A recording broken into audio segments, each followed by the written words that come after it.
I'm working on my ideas about the past. I think it's a civilization that went back deep into the last ice age, maybe as far back as 100,000 years into the past. I think it's a civilization that emerged out of hunter-gatherer societies and emerged out of shamanism. You encounter shamans in the Amazon rainforest today who are using ayahuasca. Well, ayahuasca is a miracle in itself. Mm-hmm. You know, there's 100,000 plus different species of plants and trees in the Amazon. You have to put two of them together to create the ayahuasca brew. One of them contains DMT, and the other contains a monoamine oxidase inhibitor. DMT is not orally active. That's why we have to smoke it in order to get the effect. But what they've done in the Amazon is make it orally active by combining it with the ayahuasca vine, which contains the monoamine oxidase inhibitor that switches off an enzyme in the stomach that allows the gut to absorb the DMT and for it to enter the brain. Now that is science that we're looking at there. We're looking at evidence of science. So the notion of science emerging from a shamanistic society makes perfect sense to me. And again, this is where the archaeologists roll their eyes. But when you ask those shamans in the Amazon, where did your ancestors get the knowledge to make ayahuasca come from? I mean, surely it can't have been done by trial and error. When you've got 100,000 different species of plants and trees, you're taking two, neither of which is active on its own, which only work when they're combined together. How did you arrive at that? And they say, the spirits taught us. How did the spirits teach you? Oh, our ancestors used to use yopo. They took a snuff, that's a DMT snuff, and in the yopo trance, they were taught how to make ayahuasca. So the idea, ludicrous as it may seem to archaeologists, that shamanistic societies can create science seems to make perfect sense to me. And I think the lost civilization I'm talking about emerged out of shamanism, but that it then went further steps ahead than other hunter-gatherer societies. And unlike our civilization today, which is in the process of destroying the last hunter-gatherer civilizations on Earth, some members of our civilization, I'm very glad the way the election just went in Brazil, because we need to preserve the Amazon rainforest. It's madness to cut down the Amazon rainforest and turn it into soybean farms. You know, our civilization today has no respect for nature, no respect for hunter-gatherers who are people with an enormous store of knowledge of how to survive on this planet. I think that the ancient civilization I'm talking about had great respect for its roots, for its origins in hunter-gatherer civilizations, and that's why I don't think they contaminated them too much. They stayed away from them and pursued their own path once they'd achieved these levels of technology. You often talk about the use of LiDAR and ground-penetrating radar and how they've uncovered these structures, and it's astonishing. That the ancient Amazon rainforest was filled with massive civilizations. Yes, absolutely no doubt about it now. Is it possible that these massive civilizations were also advanced, and through the use of pharmacology, the same way we understand how to synthesize DMT and synthesize various psychedelic drugs, that's how they learned? Yes, it's perfectly possible that there is science in the hunter-gatherer mode of life, and that they applied that science. The Amazon is not entirely a natural product. The Amazon is a human-made garden. The trees in the Amazon that produce food are hyperdominant. That didn't happen by accident. That happened because human beings made that happen. They created this incredible, we still don't understand it fully today, the terra preta, the black earth, which is immensely fertile, which reproduces its own fertility through bacteria in the soil. There are still patches of terra preta all over the Amazon, and settlers in the Amazon seek them out to plant in. Again, this is evidence of science. There were cities in the Amazon. Populations of 100,000 or more have been now revealed in the Amazon. It was a completely different from what we imagine it to be.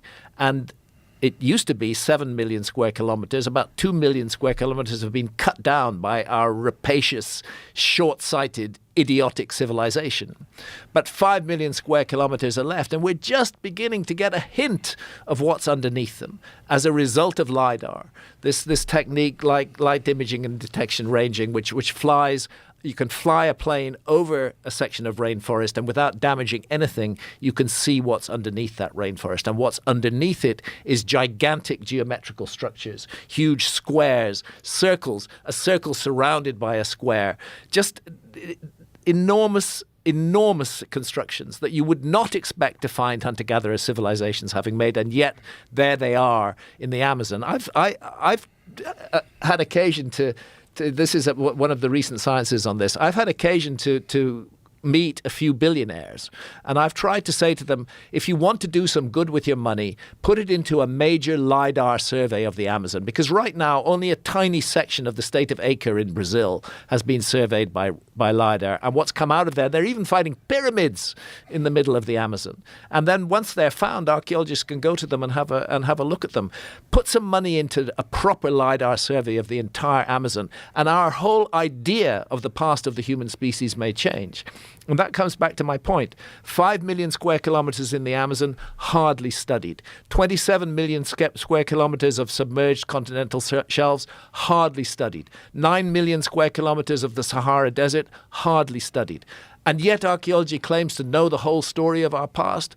Ridiculous. They can't know the whole story of the past while so little of the planet remains, so much of the planet remains untouched by archaeology. And why does it remain untouched? Well, partly it's very expensive to go do archaeology in the Sahara or in the Amazon, and partly because archaeologists are convinced that they're not going to find anything there. Well, LiDAR is breaking that myth. It's showing us that there is something to find in the Amazon. And I would urge any good-hearted billionaire who wants to see some real changes in our understanding of the past to put some money into LiDAR surveys. I know a number of the archaeologists who are doing this, a guy called Marty Partinson, for example. Very, very, very important work, but they're doing it on tiny funds. They need more funding in order to survey the whole Amazon. And I think if the whole Amazon is surveyed, it's going to radically change the way we view our past. The story's so fascinating because now we know through the use of LiDAR that there really were complex cities in the Amazon. Yeah. Which is just incredible that Yeah. the jungle just swallowed up all these very complex structures. Yeah, it's funny because somebody sent me a video of Graham Hancock, saying how he was like, yeah, and he goes, the jungle's basically a human-made garden. And then, of course, I went and talked to like every scientist I knew because I was like, come on. And they're like, look, in the areas around the rivers, there were complex. There was no debating it. There were complex civilizations, sometimes larger than we think. But in those areas, you see a higher prevalence of like he said, like they'll plant Brazil nut trees, they'll plant, whatever. I don't think bananas were there at that point, but where there was some gardening happening. But what worried me then was then like Smithsonian came out and put out like an article, and they were like, is the Amazon created by humans? And it was like, oh God, no. Because like, then you're changing it from a designation of like this incredible, complex, wild, ancient ecosystem to, if people don't understand the context of what he's saying, that people engineered it in places. And then the headlines went to, the Amazon was made by people. And then you have people like Brazil's president, Jair Bolsonaro, who's no longer in office, but just being like, well, if we made it, we can manage it, right? Oh. Let's go take it out. And I was like, oh God. I was like, be careful. I was watching him on your show, and I was like, oh, be careful. Because like the work he does is great. I see what you're saying, but the implications of that narrative. Yeah, and again, 100%. There are, dude. I mean, there's you find pottery in places, but it's always near the rivers. Like there's evidence of ancient civilizations. You want to hear the craziest thing? One of my guys found a stone axe head. Now, here's the thing. The uncontacted don't have rocks. You won't find a rock on our river. There's clay. There are no rocks. They found a stone axe head in the jungle at a site from the uncontacted. But what that means is that the uncontacted tribe had a stone axe head that they've been holding on to since like Inca times. Wow. And someone forgot it at the camp. And so you're talking about civilization carrying around something from a previous civilization that they don't know where they got it from. It's like incredible. Wow. Because you cannot find there are no rocks like that on our river. It was like a smooth gray stone shaped into like a blunt axe head with, made, so you could attach it to a stick. And they found this on the beach, and they'd been using it to like clean turtles.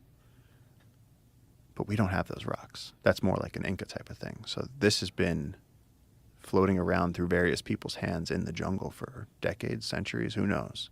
And what do they think about where that came from? It's lost technology that they don't understand anymore. So the thing about the Lost City of Z was that there was a previous expedition that had encountered these cities and these incredible, Yes. beautiful, complex cities. And they described how elaborate their clothing was and their culture, their agriculture. And so then when the next expedition went back, there was no one there gone. because they had killed everybody with diseases. This is the Yeah. that's Yeah. the theory, right? Yeah, and I mean, Oriana was the first person to like go descend the Amazon, which the thing that always drove me crazy about that was that they came down the Andes, made their way down the entire Amazon, and then like looked at the stars, figured out where Spain was, built a whole other ship, and sailed home. Like, think about that for a second. They built a whole other You ship. built a whole pirate ship and sailed to Spain based off the stars. Wow. And like now, like you look at us now, and it's like, are we smarter than that now? Like, how many people can find your way anywhere without like? Well, what is your smart, phone? really? You know, what smart is your ability to use information correctly.